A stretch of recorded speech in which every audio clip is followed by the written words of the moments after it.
Përshëndetje të nderuar shikues, jemi takuar në minutat e editarit informativ në RTS Gjirokastra, kundër të tjera sot të ndiqni.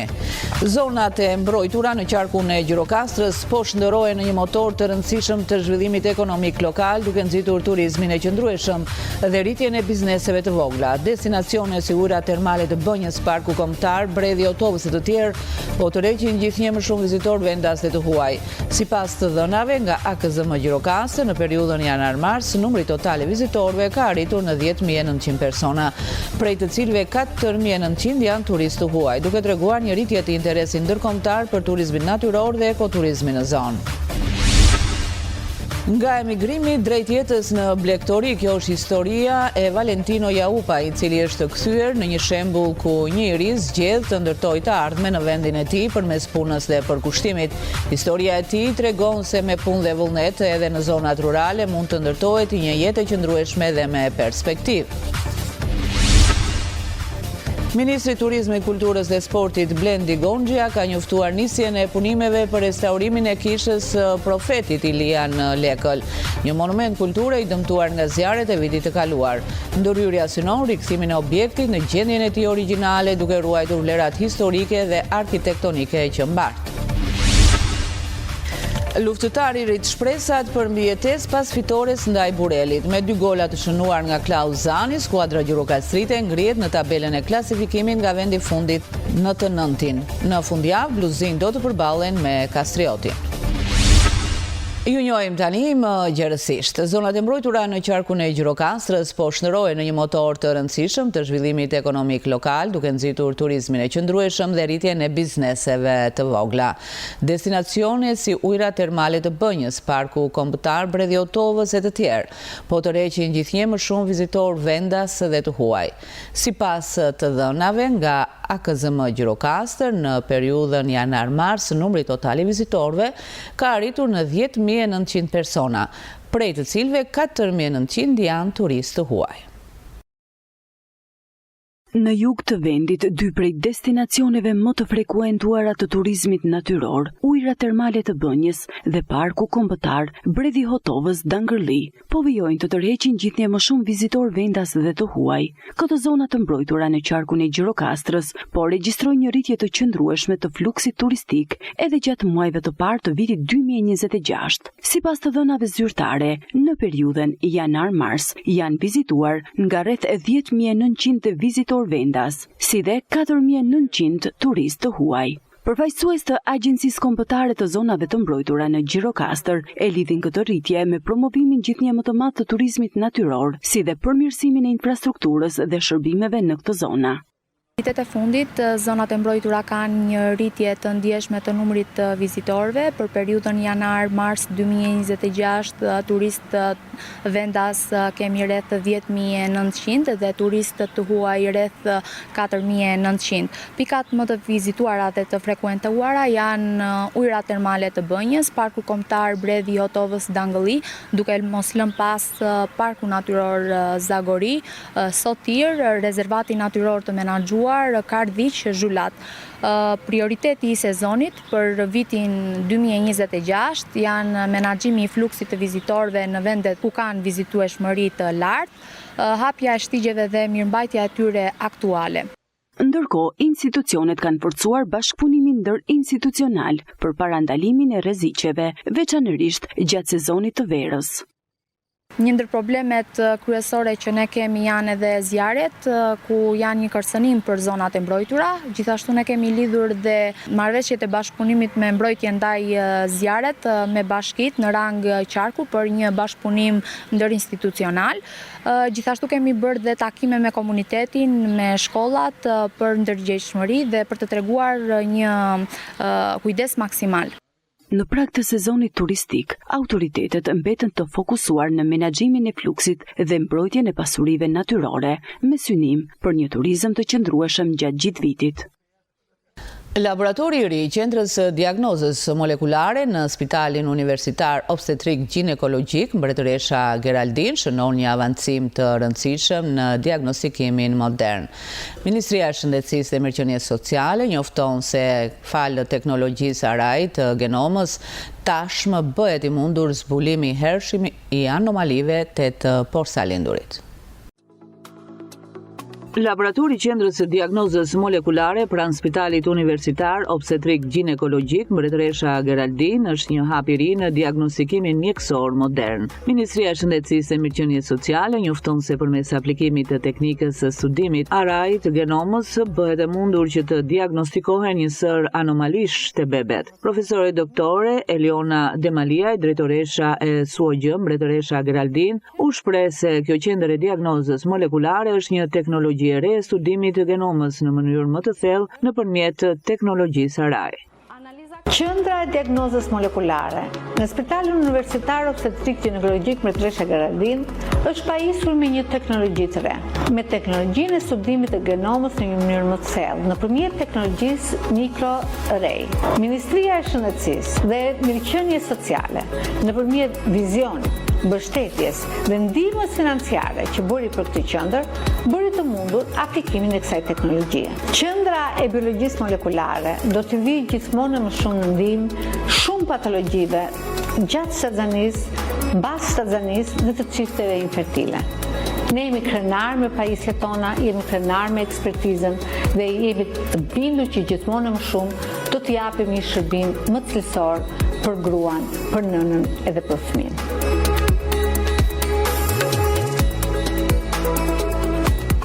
Profesor doktor Merita Xhetani nënvizoi se analiza kromozomale me mikroarray ka aftësinë të skanojë gjenomën dhe krahas anomalive të mundshme, ajo është në gjendje të identifikojë mikroduplikime përgjegjëse edhe për sindroma të rralla gjenetike.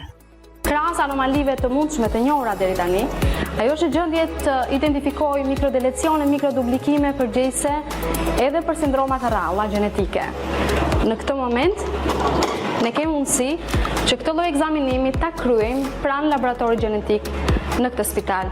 Gjithashtu, këtij laboratori i bashkëngjiten dhe ekzaminimet e avancuara gjenetike që janë kryer deri tani për identifikimin e anomalive kromozomike, siç janë sindromat Down, Edwards, Patau, Klinefelter, njëkohësisht edhe gjendjet një gjenike, monogjenike, si beta-talasemia, fibroza cistike, distrofia muskulare dhe mera për çiftet në nevojë.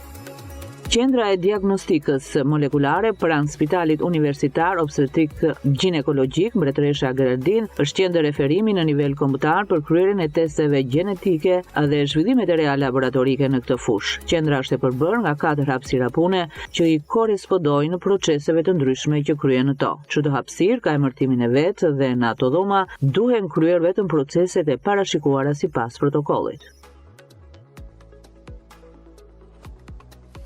Nga emigrimi drejt jetës në Blegtori, kjo është historia e Valentino Jaupajt, i cili është kthyer në një shembull ku një i ri zgjedh të ndërtojë të ardhmen në vendin e tij përmes punës dhe përkushtimit. Historia e tij tregon se me punë dhe vullnet edhe në zonat rurale mund të ndërtohet një jetë e qëndrueshme dhe me perspektivë.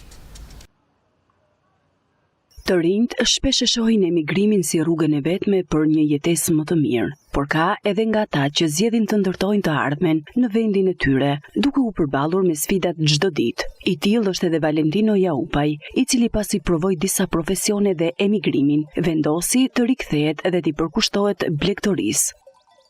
Një njeri tjetër që të merr në punë, domethënë të jep një rrogë që sa për të jetuar, jo për të fituar, e kupton? Që kështu, kjo është puna ime, nuk të kërkon njëri llogari, do thuash që je i mbyllur, apo je me dele, apo nuk më bën përshtypje. Se fjalët e njerëzve jo çoban ju andaj po këtej. Unë për veten time, kur jam mirë me veten, s'më intereson gjë tjetër, e kupton? Je nga mëngjesi në darkë je me to, po dhe në darkë se kanë procese, kanë mjeljen, kanë lere punën që je me to gjithë ditën, por kanë kohën e pjelljes. Kohën e pjelljes edhe natën po thuaj se je pa gjumë se vete i shikoni, bën kush ka pjell, jo po e mend këshillokun e vogël të Delia kanë shumë punë, e kupton? Por po u dhe për kushtim, edhe këto t'japin për kushtim. Babai im është lindur edhe është rritur me pjesën e baktisë me dhënë, si e themin, edhe tani si thonë, dardha bjen në dardhë, e kupton? Ndërkohë që familja ime ka bakti në shtëpi, unë nga momenti që jam lindur edhe sa kam marrë këmbët, mbrapa babait, mbrapa mamas, me këto jam rritur dhe kam mbredhur dhe nëpër Europë, kam punuar edhe tjetri, por harri në një përfundim që nuk ka si puna jote, e kupton? Fillimet nuk kanë qenë të lehta, përveç vështirësive të punës. Ai është përballur edhe me paragjykime nga bashkëmoshatarët. Kur kam qenë më i vogël, po, shikoja shokët që luanin, bënin andaj këtej, kishin kohë, unë s'kisha kohë, e kupton? Kam qenë një pjesë kohë, por sot jo. Sot jo, sepse nuk më mungon as makina, as leku, as telefoni, as pjesë e internetit, e kupton? Se nëse dua të rinë internet, siç po shikon këto po rinë, edhe unë s'kam çfarë bëj, e kupton? Se s'mund të them që iki me vrap gjithë ditën. Rinë internet, pjesën e kafes nuk e pi tani në mëngjes, për shembull, apo nuk mund ta pi në drekë, e pi në darkë. E kupton, nuk më kushton gjë. Dhe sa për pjesë, domethënë që dua të dal tani në drekë, kam kush më zëvendëson, e kupton? Kam vllajin, kam mamën, kam babain. Mund t'i iki tani të hepi makinës e t'i iki në Tiranë, Vlorë, Fier, mund të kthejmë edhe për një javë, e kupton? Por që këta që thonë që jo nuk kam kohë, jo pandej, po këte janë justifikime kot, domethënë, e kupton? E kanë edhe këto pjesën e tyre të lirë, në qoftë se ke njerëz, patjetër. Sot Valentino thot se ka gjetur qetësinë dhe motivimin në jetë pranë natyrës, duke parë çdo ditë rezultatet e punës së tij. Kjo punë, domethënë, çdo moment, po të ikësh, domethënë që ta pëlqesh këtë punë, çdo moment i ka të bukur, e kupton? Edhe tani që po flasim bashkë, momenti i bukur, se ulesh këtu në një hije, shikon këto që po kullosin, edhe në pjesën e pjelljes, domethënë ata shelek të vegjël, ti i çonte mamaja atyre që të pinë, ata të vinë nga mbrapa, edhe qend edhe macet janë pjesë e këtyres, edhe pa qenë pa macet edhe këto nuk kulisht të vegjël, ka shumë pjesë të bukura, domethënë në behar, ikën në mal me këto shtekton, ka shumë pjesë të bukura, por jo shumë njerëz domethënë e vlerësojnë këtë bukuri, e kupton?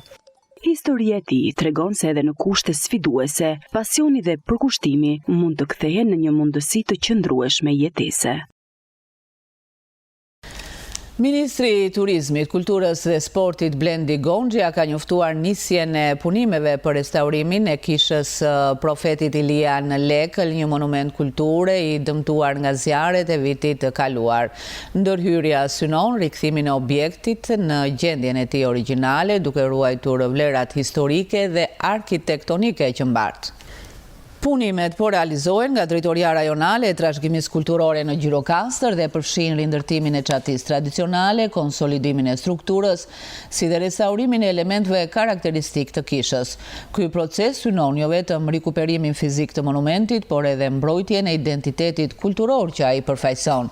Sipas autoriteteve, kjo ndërhyrje thekson rëndësinë e strategjive të koordinuara në nivel kombëtar dhe ndërkombëtar për mbrojtjen e trashëgimisë kulturore nga rreziqet natyrore dhe ndikimet e ndryshme klimatike.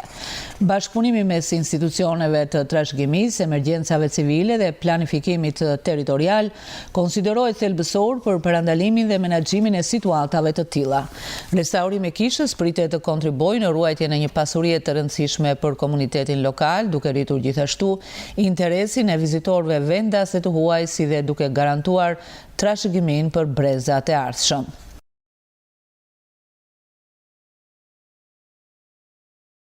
Konispoli po hyn në një fazë të re zhvillimi, duke u pozicionuar si një qendër e rëndësishme kulturore, sociale dhe komunitare në jug të vendit.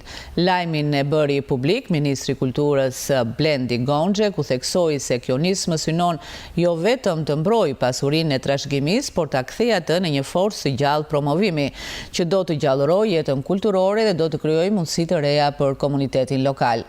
Me një investim prej 500 milion lekësh të parashikuar në programin operacional 2026-2029 të Fondit Shqiptar të Zhvillimit, po ndërtohet një vizion i ri për Konispolin. Projekti do të zbatohet në bashkëpunim të ngushtë mes MTK-s, Bashkisë Konispol, IKTK-s dhe FSHZ-s si njësi implementuese, duke garantuar një koordinim të plot institucional. Ndërhyrja e planifikuar, ndërhyrje të integruara për zhvillimin e ofertës turistike, kulturore dhe agroturistike e rajoni 4, përfshin krijimin e një kompleksi muzeal modern që do të rrëfejë historinë, traditat dhe identitetin e zonës. Pa ashtu, zhvillimi i ofertës agroturistike do të mbështesë produkte tradicionale, mënyrën e jetesës dhe potencialin social-ekonomik të komunitetit. Ministri Gonxhe vuri në dukje se ky investim përfaqëson një mundësi të artë për ta promovuar Konispoli në nivel kombëtar e ndërkombëtar, duke fuqizuar rolin e kulturës si motor zhvillimi dhe duke rritur bashkëpunimi me komunitetin lokal. Projekti pritet të shndërrojë qytetin në një destinacion të rëndësishëm historik, kulturor dhe social, duke gjallëruar aktivitetet publike, duke përmirësuar cilësinë e jetës dhe duke sjellë një valë të rezhvillimi për gjithë zonën. Në një takim me pedagog dhe student të Universitetit të Gjirokastrës, kryetari i Këshillit të Qarkut Tiranë, Aldrin Dalipi, ndau perspektivën e tij mbi qeverisjen vendore dhe rolin e institucioneve rajonale në proceset e modernizimit. Ky organizim vjen në kuadër të projektit Edukimi Evropian për qeverisje më të mirë në rajonin e Shqipërisë. Kryetari i Këshillit të Qarkut Tiranë, Aldrin Dalipi, zhvilloi në Universitetin e Gjirokastrës një leksion të hapur në kuadër të forumit Roli i Komitetit të Rajoneve në modernizimin e qeverisjes vendore shqiptare, i organizuar në kuadër të projektit Erasmus Plus dhe Jean Monnet Modul. Në një takim me pedagog dhe studentë, Dalipi ndau perspektivën e tij mbi qeverisjen vendore dhe rolin e institucioneve rajonale në proceset e modernizimit. Ftesë e Universitetit Gjirokastrës, Universitetit Çabej, për një takim me studentë edhe me stafin, pikërisht për të folur për proceset integruese në Bashkimin Evropian edhe në veçanti për se si qeverisja vendore duhet të përqaset Bashkimit Evropian dhe standardeve që na kërkohen. Në këtë kuptim, qeverisja vendore atë pjesën e vetë se ku integrohet apo ku raportohet apo ku flitet për politikat e qeverisjes vendore në Shqipëri është Komiteti Rajoneve, i cili është një instrument, një institucion i dialogut, i projekteve të përbashkëta, i përvojave që kanë rajonet e Europës në të gjitha kuptimet, sepse ato janë më afër qytetarëve dhe ne kemi shumë nevojë për eksperiencën e Komitetit të Rajoneve. Një vit përpara ka nisur punën edhe Këshilli Konsultativ i Qeverisjes Vendore në Shqipëri me Komitetin e Rajoneve, ku disa herë në vit raportohet dhe ka takime të përbashkëta me ta, pikërisht për të folur për arritjet, për standardet, për procesin e decentralizimit dhe demokracinë vendore. Forumi solli në vëmendje rëndësinë e bashkëpunimit ndërmjet institucioneve, akademisë dhe të rinjve, duke krijuar një hapësirë dialogu mbi zhvillimin dhe qeverisjen vendore. Luftëtari rrit shpresat për mbijetesë pas fitores ndaj Burelit me 2 gola të shënuar nga Klaus Zani, skuadra gjirokastrite ngrihet në tabelën e klasifikimit nga vendi i fundit në të 9-tin. Në fundjavë bluzinj do të përballen me Kastriotin.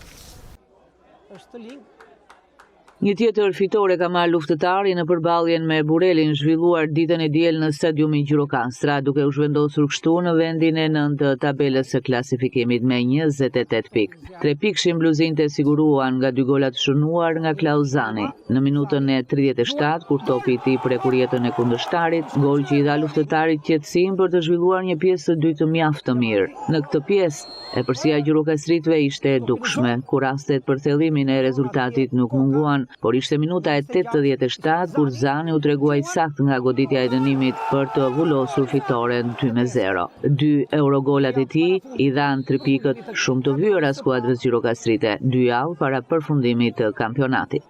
Në radhë të parë dua të falenderoj çunat për shpirtin e garës që treguan dhe unë atyre para ndeshjes ju kisha thënë që ju dhe ndeshjet të tjera keni luajtur futboll të bukur, por pavarësisht rezultateve që ju nuk keni marrë, ju keni kualitete brenda dhe i kisha përgatitur gjatë gjithë javës nga ana morale që ne duhet ta fitonim se s'duan të ndeshim. Dhe ata i zbatuan me përpjekje të gjitha detyrat që unë kisha caktuar. Po të ishte punuar pak më mirë që në fillim të kampionatit, këtu duhet të kishte të paktën të kishte 2-3 çuna Gjirokastrit që kanë ikur nga ekipi i Gjirokastës. Jo punojnë gjë, po atyre u dhimbset më shumë fanella e Gjirokastës. Dhe ata kanë e ndjejnë dhe kanë më shumë përgjegjësi, jo se këta të tjerët nuk ashtu, po këta të tjerët mbaron kampionati, marrin çantën dhe ecën, sa Gjirokastrit janë këtu, në Gjirokastër. Normalisht në matematikat tona në duhet edhe i pikë që t'ishim të sigurt për më ju shmang play-outit. Sepse me 4 pikë në 3 ndeshje besoj që kishim çdo gjë në dorën tonë. Megjithatë, një Gjirokastër e cila ishte e etur për pikë dhe për rezultat, sepse normalisht është në rrezikallaj, normalisht bëni maksimumin edhe e arritim fituar me plot merit, kështu që edhe ne duhet ta pranojmë këtë humbje edhe të fokusohemi tek 2 ndeshje tjera, ku në bazë të asaj që mora vesh të ndonë rezultate tjera, mendoj që ndoshta vetëm me 3 pikësh e arrim atë objektivin minimal që kena pas për këtë sezon. Java e 32 e vendos luftëtarin përballë Kastriotit. Përfunduam këtu të nderuar shikues, ishte gjithçka e përgatitur për këtë ditar informativ në RTS Gjirokastra. Ndajemi bashkë, miru takofshi.